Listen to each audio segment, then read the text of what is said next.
Assalamualaikum warahmatullahi wabarakatuh. Hamdan wa syukranillah wa salatu wa salamu ala asrofil anbiya'i wal mursalin wa ala alihi wa ashabihi ajma'in. Amma ba'd.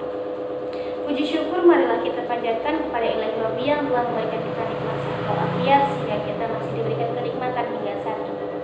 Salawat dan salam tak lupa kita curahkan kepada junjungan kita yakni Habibana wa Nabiyana wa Maulana Muhammad sallallahu alaihi wasallam.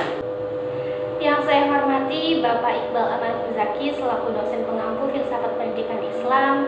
Perkenalkan, saya Mifa Rizky Zanianti dari PAI 3C akan menjelaskan mengenai apa itu filsafat pendidikan Islam.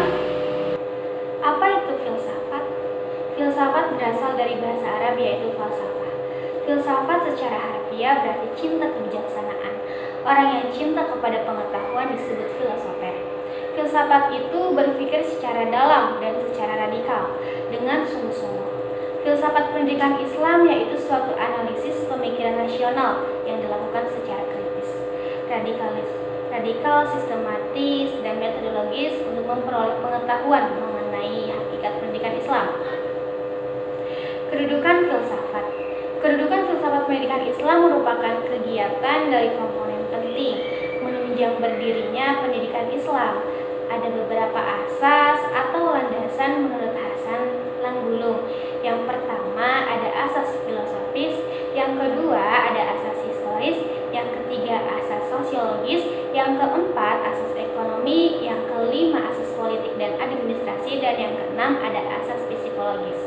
Kategori sumber filsafat pendidikan Islam. Sumber filsafat pendidikan Islam adalah Al-Quran dan hadis serta spirit ajaran Islam itu sendiri. Sumber normatif yang berasal dari Al-Quran dan hadis, sumber historis yang diambil dari luar Al-Quran dan Al-Hadis yang sejalan dan dengan semangat ajaran Islam. Yang menjadi ruang lingkup filsafat pendidikan Islam yaitu objek dari filsafat pendidikan Islam itu sendiri. Setiap ilmu mempunyai dua objek. Yang pertama ada objek material, yaitu yang berkaitan dengan materi yang diselidiki oleh ilmu tersebut. Contohnya adalah manusia. Yang kedua, objek formal, yaitu sudut pandang dari ilmu itu. Contohnya sudut pandang biologi yang membahas manusia seperti organ tubuh dan lainnya. Selanjutnya, objek formal filsafat pendidikan Islam yaitu yang kesatu ada kerangka makro, dapat melihat filsafat pendidikan Islam dari sudut pandang teoritis filosofis.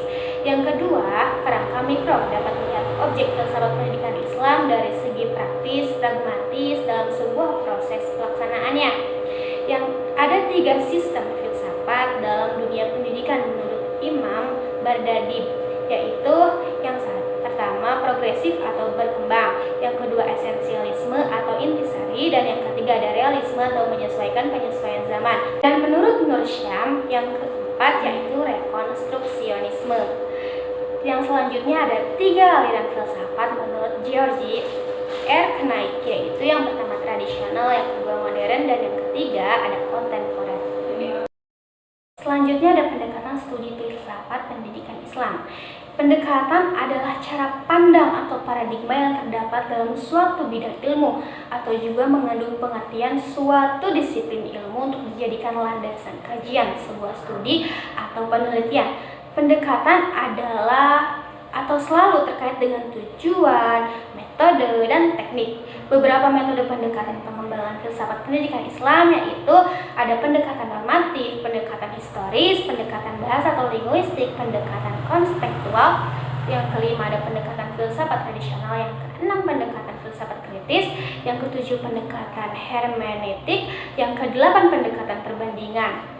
Terus juga ada menurut Muhammad Nur Syam secara asasi ada 3 metode yang dapat digunakan dalam penyelidikan filsafat, yaitu yang pertama ada kontemplatif berpikir atau renungan, yang kedua ada spekulatif dugaan atau asumsi, yang ketiga ada deduktif penarikan kesimpulan dari umum ke khusus. Nah, metode ini mengalami perkembangan dan pendekatannya terbagi menjadi 8 pendekatan. Yang pertama ada pendekatan normatif melalui pendekatan dasar-dasar teologis Al-Quran dan hadis. Pendekatan normatif bercorak kepada literasi, tekstualis, dan skriptualis. Yang kedua ada pendekatan historis, mengadopsi metode yang digunakan dalam penelitian secara sejarah Islam. Pendekatan historis terkandung salah satu dari 3 aspek rekonstruksi sejarah. Yang pertama ada asal-usul atau origin, yang kedua perubahan atau change, dan yang ketiga ada perkembangan atau development. Yang ketiga ada pendekatan bahasa. Dibagi menjadi A. Analisis bahasa, B. Analisis konsep. Bahasa yang dimaksud dalam filsafat pendidikan adalah aspek rasional, bukan emosional. Yang keempat, pendekatan kontekstual, mencoba memahami filsafat pendidikan Islam dalam berbagai konteks. Yang kelima, pendekatan filsafat tradisional, mengungkapkan aliran atau sistem filsafat dalam filsafat pendidikan Islam. Yang keenam, pendekatan filsafat kritis atau bersifat keilmuan terbuka dan dinamis yang berbeda dengan aliran yang ideologis, tertutup, dan statis.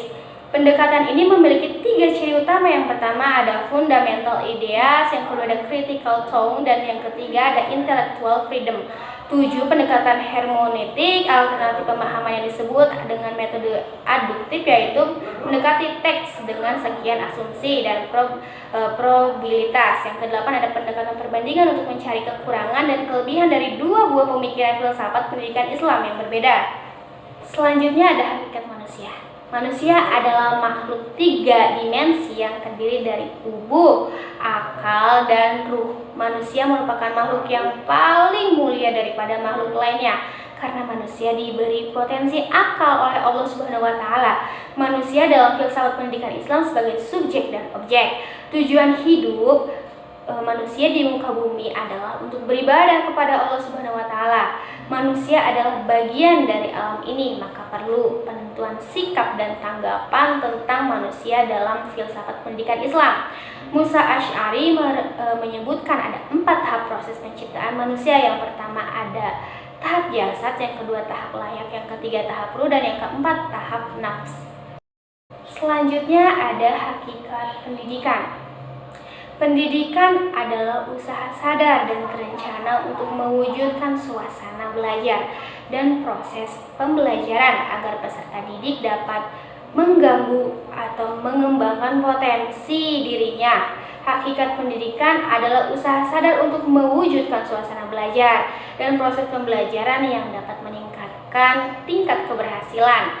Dalam proses pendidikan yang tentunya diperlukan adanya penyesuaian terhadap kondisi situasi, keadaan, dan hal lain untuk mencapai keberhasilan. Pendidikan ada 5 asas pendidikan menurut Ki Hajar Dewantara. Yang pertama ada asas kemerdekaan, yang kedua ada asas kodrat alam, yang ketiga ada asas kebudayaan, yang keempat ada asas-asas kebangsaan, dan yang kelima ada asas kemanusiaan. Selanjutnya ada pendekatan studi filsafat pendidikan Islam. Pendekatan merupakan cara pandang atau paradigma yang terdapat dalam suatu bidang ilmu atau juga mengandung pengertian suatu disiplin ilmu untuk dijadikan landasan sebuah kajian studi atau penelitian. Pendekatan selalu terkait dengan tujuan, metode, dan teknik berikut. Cukup sekian penjelasan mengenai filsafat pendidikan Islam yang dapat saya jelaskan. Kurang lebihnya saya mohon maaf. Wassalamualaikum warahmatullahi wabarakatuh.